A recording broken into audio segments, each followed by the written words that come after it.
Welcome to learn with Lucy. आज हम लोग करंट इलेक्ट्रिसिटी का एक प्रॉब्लमेटिक क्वेश्चन करेंगे। ये क्लास 12 का फिजिक्स का चैप्टर से एक क्वेश्चन है how many electrons pass through a lamp. एक लैम्प के लैम्प में कितना नंबर ऑफ इलेक्ट्रॉन पास करेगा इन 1 मिनट। मतलब टाइम दिया गया है 1 मिनट के अंदर कितना इलेक्ट्रॉन लैम्प के अंदर पास करेगा अगर if the current is 300 milliampere. अगर उस लैम्प में करंट कितना फ्लो हो रहा है ना 300 मिली एम्पियर करंट फ्लो हो रहा है, तो फिर उस लैम्प में कितना नंबर ऑफ इलेक्ट्रॉन पास करेगा। और जो चार्ज ऑफ इलेक्ट्रॉन का जो चार्ज दिया गया है वो दिया गया है 1.6 इंटू 10⁻⁻19 कूलम। पहले हम लोग ये सब जो दिया गया है उसको एसआई यूनिट में कन्वर्ट करना है। ठीक है, तो टाइम हमें मिनट में दिया गया है, इसको हमें क्या करना है ना सेकेंड में कन्वर्ट करना है। ठीक है, तो ये क्या हो जाएगा ना 1 minute is equals to 60 second और ये जो 300 मिली एम्पियर दिया गया है उसका एसआई यूनिट जो है वो है एम्पियर है।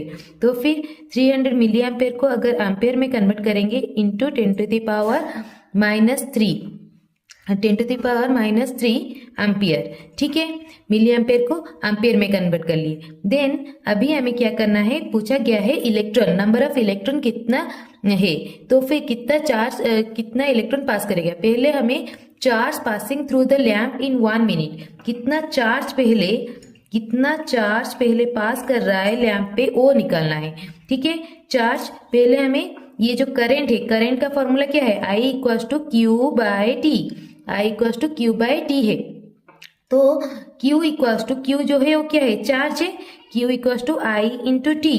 तो हम लोग चार्ज का क्या लिखेंगे, Q is equals to I into T.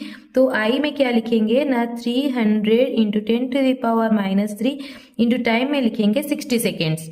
तो ये क्या आ गया ना, चार्ज आ गया।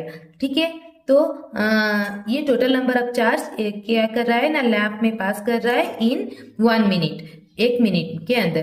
तो पर हमें क्या पूछा गया है, नंबर ऑफ इलेक्ट्रॉन्स पूछा गया है। तो एक टोटल नंबर ऑफ चार्ज कितना होता है, number of electrons into charge of 1 electron. एक इलेक्ट्रॉन का चार्ज इतना है, तो कितना इलेक्ट्रॉन का चार्ज, टोटल चार्ज कितना होगा, इतना होगा। तो फिर हमें Q दिया गया है 300 इंटू 10⁻³ इंटू 60, एन हमें पूछा गया है और चार्ज ऑफ इलेक्ट्रॉन दिया गया है 1.6 इंटू 10⁻⁻19। तो एन हमें